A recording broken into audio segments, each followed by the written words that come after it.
నమస్తే అండి. ఎలా ఉన్నారు మీరందరూ? యాక్చువల్లీ చాలామంది అడుగుతున్నారు, మీరస్సలు వీడియోస్ పెట్టడం లేదు అని. బుక్ పబ్లిష్ చేస్తున్నా అని మీ అందరికీ తెలిసిందే. ప్రూఫ్ రీడింగ్ చేస్తున్నాను. దానికి రోజుకి 16 గంటలు పడుతుందనమాట. 16 అవర్స్ ఇన్ ఏ డే అంటే మీరు ఆలోచించండి, నాకు నిద్రపోవడానికే టైం సరిపోవడం లేదు. అందుకనే వీడియో పెట్టలేకపోతున్నాను. నేను లాస్ట్ చేసిన వీడియోలో ఎవరికి ఏ డౌట్ ఉన్నా కూడా అడగండి కామెంట్ సెక్షన్‌లో. నేను తప్పకుండా ఆన్సర్ చేస్తానని చెప్పాను.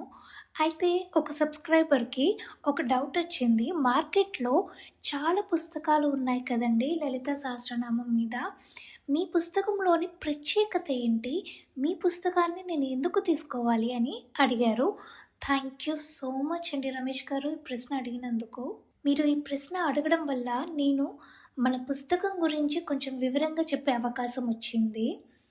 ఫస్ట్ పాయింట్, అవును, నిజంగానే ఎందరో మహానుభావులు, పండితులు రచించిన అద్భుతమైన భాష్యాలు మనకిప్పుడు లభిస్తున్నాయి మార్కెట్‌లో. అవన్నీ కూడా గొప్ప గొప్ప పుస్తకాలే. ఎందుకంటే లలిత సహస్రనామానికి భాష్యం రాయడం అంటే అమ్మవారి అనుగ్రహం లేకుండా ఎవ్వరూ రాయలేరు. అమ్మ అనుగ్రహంతో రాసిన పుస్తకం ఎవరు రాసినా కూడా అది గొప్పగానే ఉంటుంది. మన లలిత జ్ఞానసుధ పుస్తకము ఆ పుస్తకాలకి పోటీ కాదండి. బట్ ఒక బ్రిడ్జ్ లాంటిది. ఎందుకంటే ఆ పుస్తకాలు కొంచెము హై స్టాండర్డ్స్‌లో గ్రాంథిక భాషలో ఉన్నాయి. ఈ తరం వారికి అంత కష్టమైన తెలుగు చదవడానికి రాదు కదా! నా పుస్తకంలో చాలా సులభంగా చెప్పాననమాట. ఒక శ్రీ విద్యా ఉపాసకుడు చదివితేనే అర్థమయ్యే పుస్తకం కాదు నాది. ఒక సాధారణమైన భక్తుడు చదివినా కూడా అర్థమయ్యేలా వివరంగా ఎక్స్‌ప్లెయిన్ చేశాను నా పుస్తకంలో. సో, ఫస్ట్ పాయింట్ ఏంటంటే చాలా సింపుల్‌గా అందరికీ అర్థమయ్యే విధంగా ఉంటుంది పుస్తకంలోని మాటలు. సెకండ్ పాయింట్ ఏంటంటే మంత్ర బీజ రహస్యాలు. సాధారణంగా ఉపాసకులకు మాత్రమే పరిమితమయ్యే బీజాక్షర శక్తులను మన పుస్తకంలో సులభంగా విశ్లేషించి చెప్పే ప్రయత్నం చేశాను. అంటే ఏంటంటే ఇప్పుడు శ్రీ విద్యా ఉపాసకుడికి మాత్రమే గురువు ఉంటారు కాబట్టి ఆ గురువు ఆ రహస్యాలని చెప్పే అవకాశం ఉంటుంది. వాళ్ళు నేర్చుకోగలరు. కానీ గురువు లేని వాళ్ళకి అందులో ఉన్న లోతైన రహస్యాలు ఎలా తెలుస్తాయి చెప్పండి? మన పుస్తకంలో నేను రహస్యంలో రహస్యమైనటువంటి విషయాలు కూడా సులభంగా అందరికీ అర్థమయ్యేలా చెప్పడం జరిగింది. ఉదాహరణకు వదనస్మర మాంగళ్య గృహతోరణ చిల్లిక అనే నామంలో ఎన్ని బీజాక్షరాలు ఉన్నాయి అన్నది నేను ఒక వీడియోలో ఎక్స్‌ప్లెయిన్ చేశాను.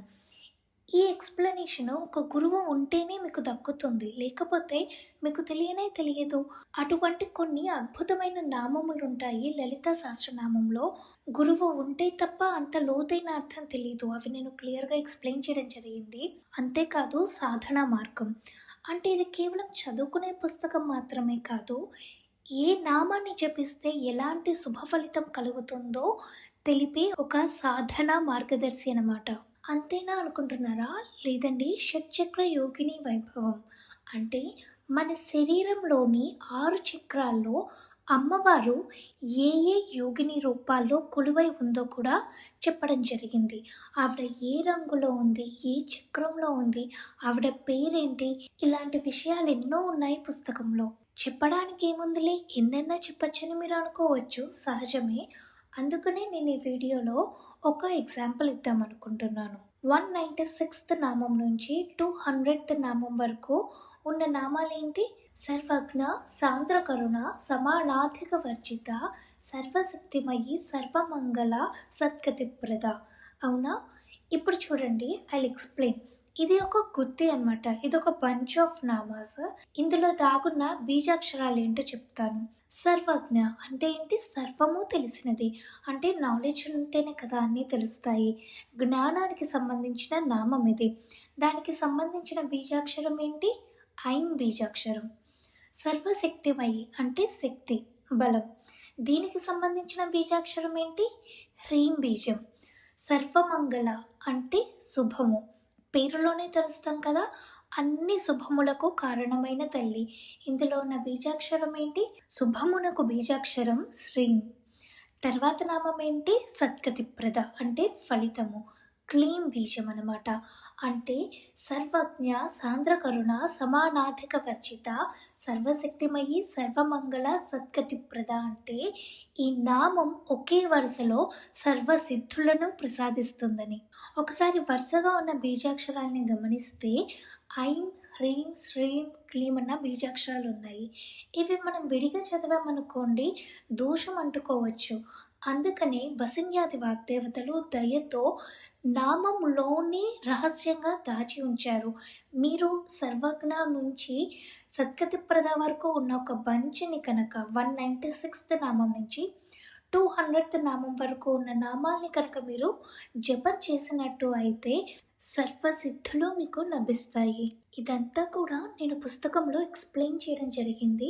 ఇటువంటి నామాలు లలిత సహస్రనామంలో చాలా ఉన్నాయండి, గుత్తులుగా.